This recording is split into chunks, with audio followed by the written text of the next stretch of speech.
देखिए एक सवाल और ले लेते हैं इसका, पहले का चौथा। ये है 4u² प्लस 8u। इस बार इसने जो वो दे दिया चर राशि, वो आपको u दे दी, ठीक है। तो मान लीजिए इसको, माना। अब क्योंकि ये जो बहुपद है वो u में है, pu बराबर 4u² प्लस 8, ठीक है। अब हमें इसका क्या निकालना है? शून्य। सबसे पहला काम क्या है? शून्य। तो शून्य ज्ञात करने के लिए पहले इसमें कॉमन ले लो। कितना कॉमन आ रहा है? 4u कॉमन आ रहा है। क्या बचा है इससे? u plus 2। बहुपद है pu। जिस चर में बहुपद है वही चर p के आगे लिख देते हैं, ठीक। अब बताओ ये कब कब जीरो हो जाएगा? अब 4 तो छोड़िए, 4 तो कभी जीरो हो नहीं सकता। कौन बचा? u और u प्लस 2, ठीक है। तो ये इसके शून्य क्या होंगे?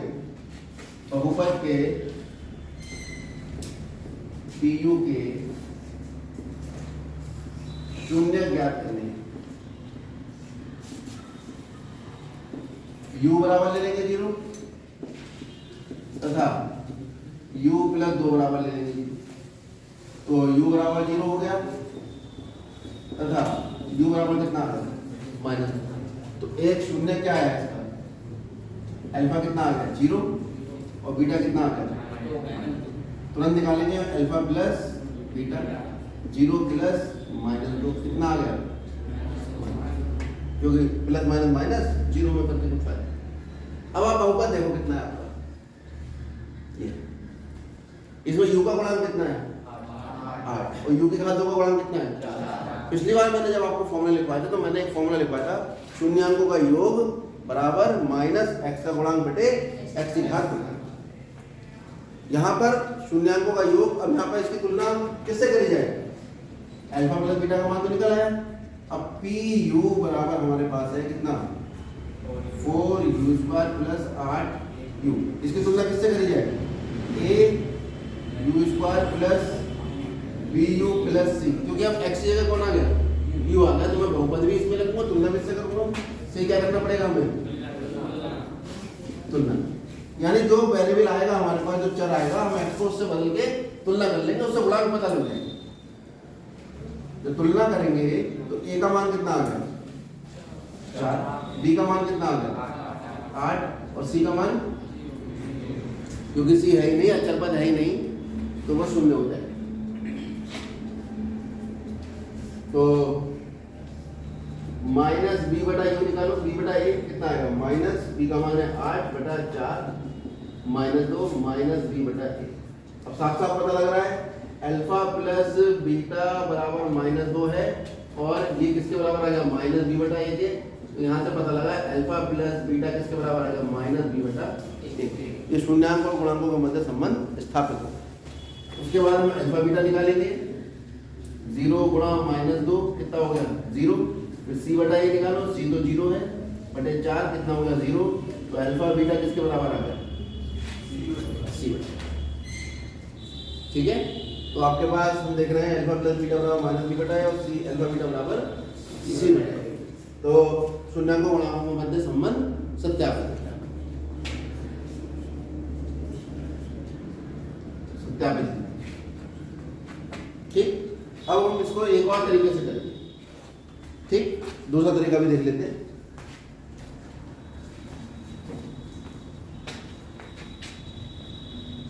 जैसे पहले का 5वां है, बहुपद है t² - 15, इसे लिख लेंगे pt।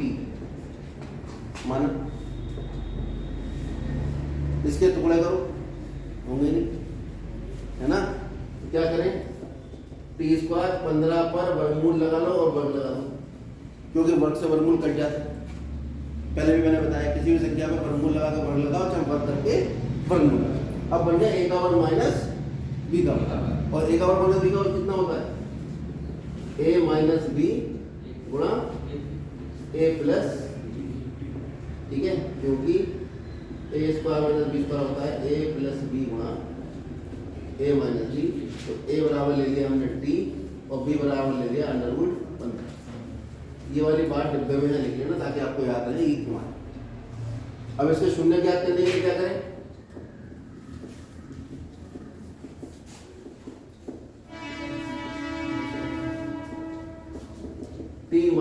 वर्गमूल 15 बराबर 0 या t प्लस वर्गमूल 15 बराबर 0। तो t बराबर वर्गमूल 15 या t बराबर माइनस वर्गमूल 15। ठीक है, तो एक को अल्फा कह देंगे और दूसरे को बीटा। ये छोड़ो, इसको अल्फा बीटा नहीं, एक नए तरीके से कराते हैं।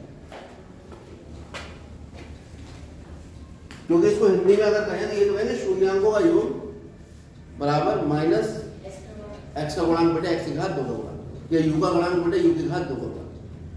शून्य का गुणनफल बराबर अचर पद बटे एक्स की घात 2, यू की घात 2, टी की घात 2, जिसमें भी बहुपद रखता है। तो हम पहले निकाल रहे हैं शून्यांकों का योग, यानी अब मैं इस तरीके से नहीं करूंगा। कितना आ गया? वर्गमूल 15 प्लस माइनस वर्गमूल 15, कितना आ गया? 0। ठीक, अब इस 0 को मैं कैसे लिख सकता हूँ? 0 को एडजस्ट करो, 0 के बटे में लिखो x की घात 2 या u की घात 2 या t की घात 2। t की घात 2 कितना है? ये इसका गुणांक कितना है? 1। इसके बटे में 1 लिख दो। ठीक, क्योंकि 0 है तो माइनस लगाओ चाहे प्लस लगाओ, कोई फर्क नहीं। लेकिन ये करने से क्या हुआ? ये आ गया माइनस t का गुणांक, क्योंकि t का गुणांक तो है ही नहीं इसमें, बटे 1 इसका गुणांक है 30। और ये क्या था? शून्य को का क्लियर हो गई बात? ये क्यों आराम से हो गया सत्यापित? ये सब नहीं करना पड़ा जो इसको करना पड़ा, जिसको जो मेथड सही लग रहा है। मैंने दोनों मेथड आपको बता दिए, कुछ सवाल उस मेथड से बताए, कुछ उस मेथड से। जिसको जो मेथड सही लग रहा है वो वही उस मेथड से आप कर लीजिए। अभी एक पार्ट रह गया है इसका, कौन सा वाला? गुणनफल। तो शून्य को गुणनफल और निकाल लो।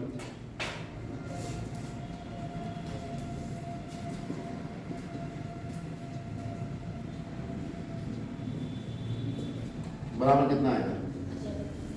वर्गमूल 15 गुणा माइनस वर्गमूल 15। ये तो माइनस का 15 आ गया।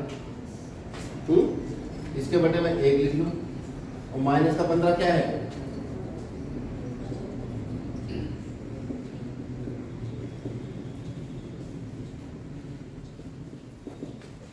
अचर पद बटे t की घात 2 का, क्योंकि t की घात 2 का गुणांक 1 है। ये सत्यापन।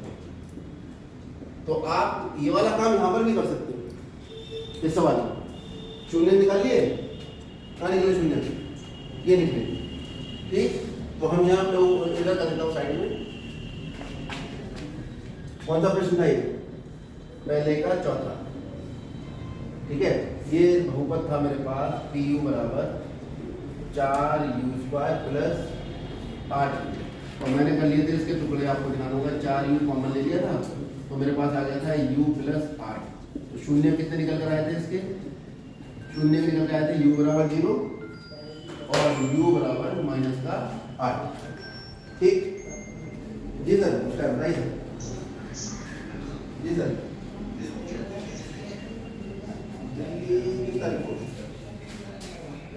अच्छा, अभी मैं क्लास में। तो u बराबर 0, u बराबर कितना आ गया? माइनस 8। ठीक, अब मैं निकालो शून्य को भाई।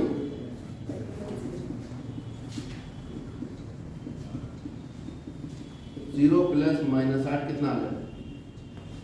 -8। इसके बटे में -8 है। अब मुझे चाहिए माइनस एक्स का गुणांक बटे एक्स की घात 2 का गुणांक, यही तो चाहिए। तो माइनस एक्स का गुणांक बटे एक्स की घात 2 का गुणांक 4। ये कुछ गड़बड़ हो रही है क्या? शून्य कितना आए थे इसके? -2 आया था। शून्य कैसे गड़बड़? 4 कॉमन लोगे 2 होगा ना। ये 4 कॉमन लेंगे तो ये 2 होगा। तो ये कितना आ जाएगा? u बराबर -2। मतलब ये वाला सवाल कॉपी कर देना मैं एकदम, यहाँ से यहाँ तक का सवाल आपको यहाँ पे कॉपी कर देना है और कुछ नहीं करना। ठीक है, वो 4 कॉमन लिया था, वो 8 लिख दिया था, वैसे वो 2 था। तो u बराबर कितना आ गया है? -2। ये कितना हुआ? -2। अब क्या करें? हमें तो चाहिए बटे में u की घात 2 का गुणांक, जो कितना है? 4। हम बटे में 1 लिख सकते हैं अपनी तरफ से। कितना लिख सकते हैं? 1। हमें चाहिए कितना? 4। कैसे बनेगा? अपने आप तो आएगा नहीं, क्या करें? 4 से ऊपर नीचे गुणा करो। ये तो कर सकते हो, नियम है तो हमारा। तो -8/4, तो ये आ गया -8 क्या है? u का गुणा, और ये 4 क्या है? u की घात 2 का गुणा, और ये क्या निकल कर आया? 0 को का ये कर दिया आपने, क्या आया अपने आप निकल के। उसके बाद 0 का गुणनफल, ये एक लाइन हो जाता है, लेकिन इसमें थोड़ा दिमाग ज़्यादा लगाना पड़ता है। 0 का गुणनफल कितना आएगा? 0 गुणा -2, यानी 0 के बेटे में 4 लिख लो, 5 लिख लो, 0 वाली वैल्यू। और 0 क्या है इसका? इसका अचरपद क्या है? 0। इसका मतलब हो गया, ये हुआ 0 का गुणनफल